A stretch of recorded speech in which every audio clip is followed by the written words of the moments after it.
Is the market about to crash? Everyone wants to know, right? Lots of speculation, lots of people nervous. Let me tell you something. You're going to make a killing in this market, okay? If you don't get one sided or pigeonholed in your perspectives, okay?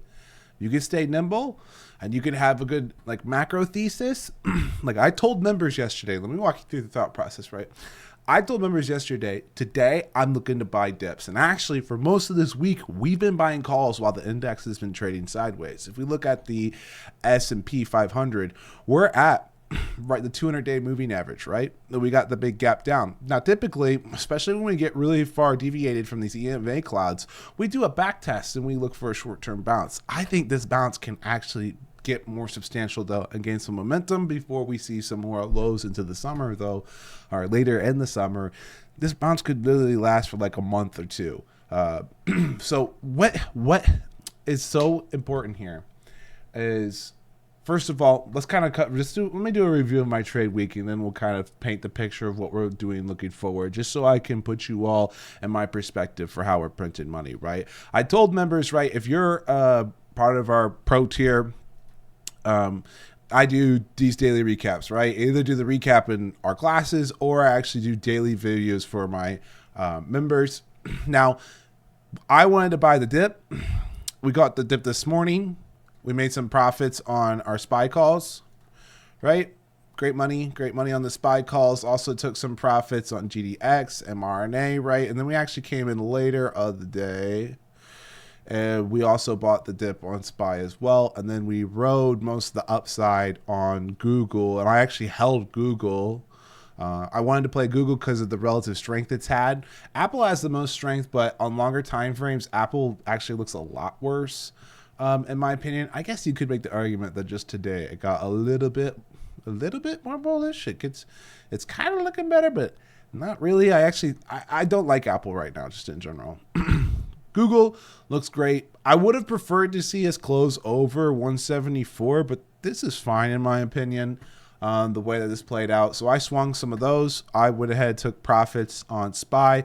I'm pretty long dated on Google with some May contracts, but my perspective is that way because I was thinking the data this morning has the potential to bring the market in a gap down, right? I'm thinking that the non-farm payrolls could get some really bad data really soon due to Doge in the government, right? So when we actually saw that on government payrolls a little bit, I think this is about to get a whole lot worse because of Doge. So we didn't get that yet. But I think next month, for the next few months, you're going to really want to watch this number and keep an eye on the unemployment rate as we start hacking and slashing away government programs.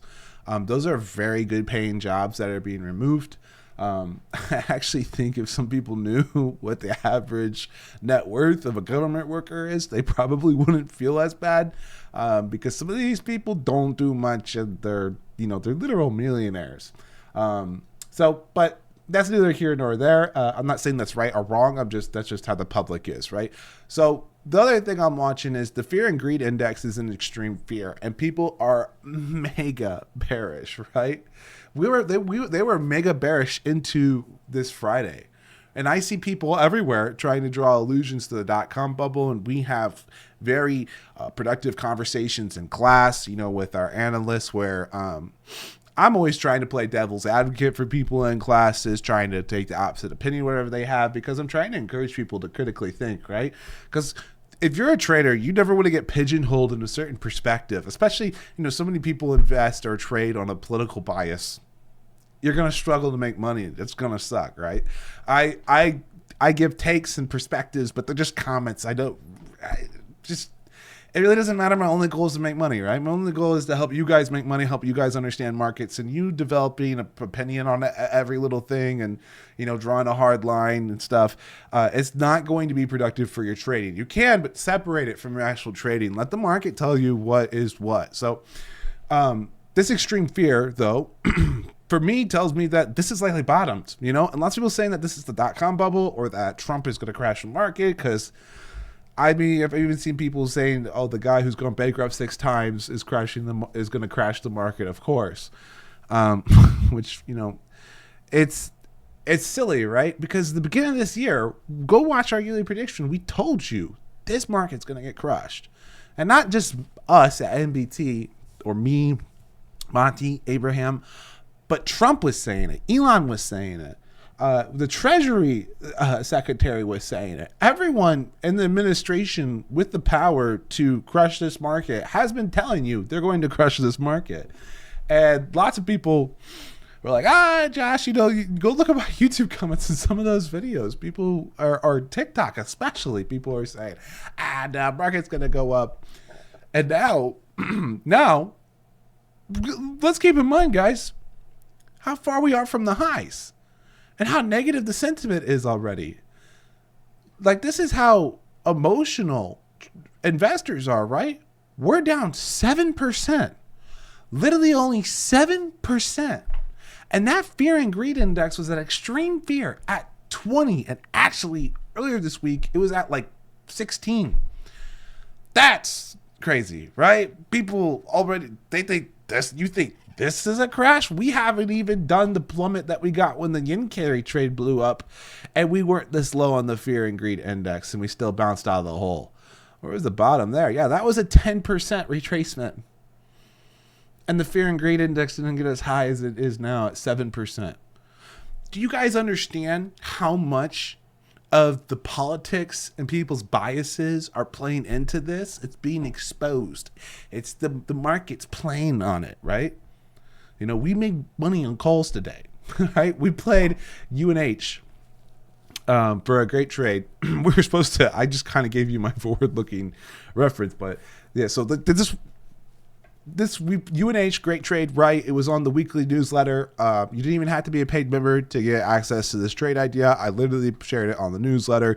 We ran right to target at 500. Beautiful there.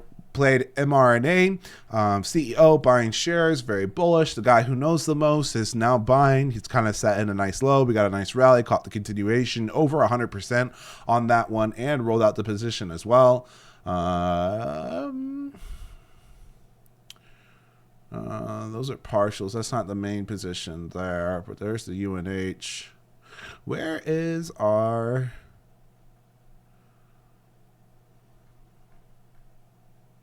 There it is. Yeah, taking partials all the way up.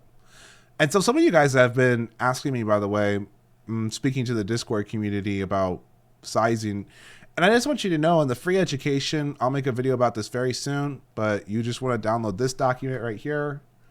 And this is where you're going to find, like, not only like the trades thesis, but also like what the grading for my plays looks like based on a $25,000 account. Like why, you know, we're doing slow exits like this, because you should always be taking profits. You have profits, especially since, you know, even though I feel like I got a great mapping on the market, like this is still a market. It still just takes one tweet to kind of blow something up. Granted, you know, I'm sticking, you know, UNH, the trend has been tagged to value, so you're not going to really get hit as hard from, you know, a tariff tweet. Moderna, not a high alpha with the market. So, like, these type of names are great to play. You know, Okla was, like, a really excellent name. Let me think. That's not it. Okta. I keep confusing Oklo and Okta. This has been a really great name to trade post earnings, like excellent opening drive trades, multiple times made money on this name today. Had a great recovery. I really want this to reclaim 114, and then I might try and play it to the upside, but a really nice move, a really nice defense of the 65-minute EMA, but I think this will be a great setup to look for next week. You're probably going to see it on the newsletter. Carvana had an interesting recovery into the end of the day. This stock is the squeeze king. I shorted it today, and I really wanted it to see to break below this 178 more convincingly. So I actually took some profits here, and I was looking to either, one, get more aggressive if we saw it kind of break down further, because below this, I'm going to be looking for like 160. Okay, anyways, rambling too much. The fibs, what is that? I got 225 or 258. Retrace it to the upside, and then I'll be looking to short again. The 4 hour is starting to prove here. The one thing that the weekly is starting to fire to the downside means I'm going to definitely continue to keep an eye on this. There is, I'm actually in the process of, we're selling a lot of cars. We're getting some upgrades. And I was talking to the dealership guy about whether or not he's been keeping up with the Trump tariffs on new cars and if he thought that was going to help the used car market. And he said it hasn't yet, so maybe it just needs some time. But he says, he said he didn't think it would really have a big impact just due to like things he's seen in the past. He's been in the game a really long time. So I thought that was really interesting because I think that might be why we saw some banks give some price targets. If I'm playing devil's advocate to my own stance, where banks are raising price targets on Carvana, in my opinion, because they're looking for exit liquidity. Banks do that all the time. All the time. So, I mean, if you've read any book about Wall Street, I think that literally everyone who's previously been on Wall Street and is being honest has talked about that. So, tons of books. It's mentioned in tons of books. Tons of podcasts, interviews, everything. Really, everyone should know that. Palantir closed at a really interesting spot. I almost took some calls earlier this week. It did hit my target, and then I missed it actually into the close. I was going to take those. That ended up being like a great thing that I missed because we've just come down here and tested the bottom again. Again, another test of the bottom in defense. Like if you got long there, there's no reason to cut this until it breaks this low. If it breaks this low, you got to get out 1, 2, 3, 4. When it breaks this, it's going to plunge. However, if we start to get, some nice momentum here and the bounce comes in nicely, I mean, technically the daily's still very bullish. This monthly is cooked, man. 88 RSI. This stock still might want to pull back quite a bit. That daily's also really cooked to the downside though. So that might be a short-term bottom. Look for a nice driver here over 90, and then maybe you get back into the hundreds. Maybe you even visit 108 and then turn around again, because that's what I'm expecting. I'm expecting this to be a bounce in the market for all the reasons that we covered at the beginning of this video. But yeah, I mean, that's a review of the week. There's so much opportunity here because this squeeze can be so aggressive because everyone's short here. Everyone's short here. Actually, earlier this week, we just hit like all-time, like the third highest amount of put buying ever. Like this isn't where you chase further to the downside because of all the put buying, premiums are so expensive. So even though coming in today, I thought a dip could be pretty likely, I actually think it was a bit too obvious. So I don't think the risk reward was really there, but it ended up dipping a little bit lower anyways. But even then, you're not really making that much unless you're playing like 0 DTEs, because especially on the longer dated contracts, there's so much demand. It drives the premiums way, way, way, way up, right? Unless you're looking at individual names. Like if you go out to Google, you try to sell some puts in Google, you're hardly getting any premium, right?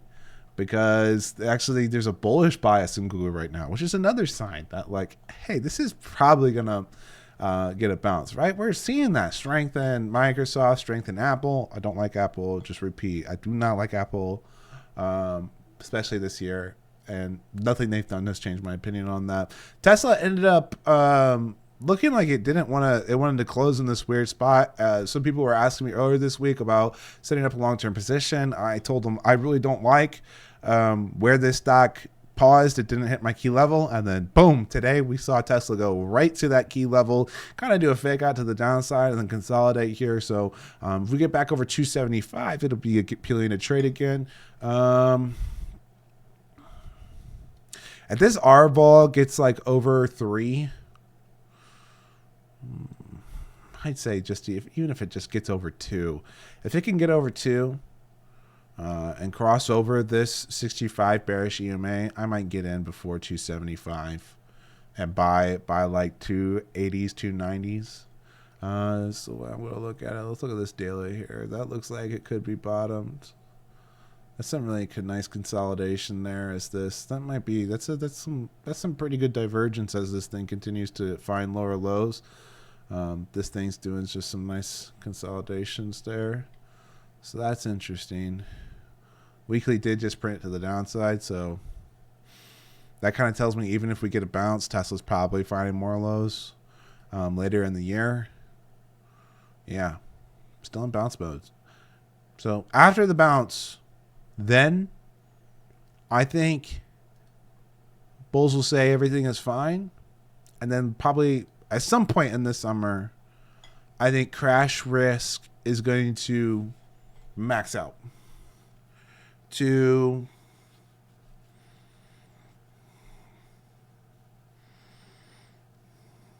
like a 25-30% chance maybe. It's going to be substantial. Afterwards, QE, money printing, interest rate cuts, all-time highs in markets.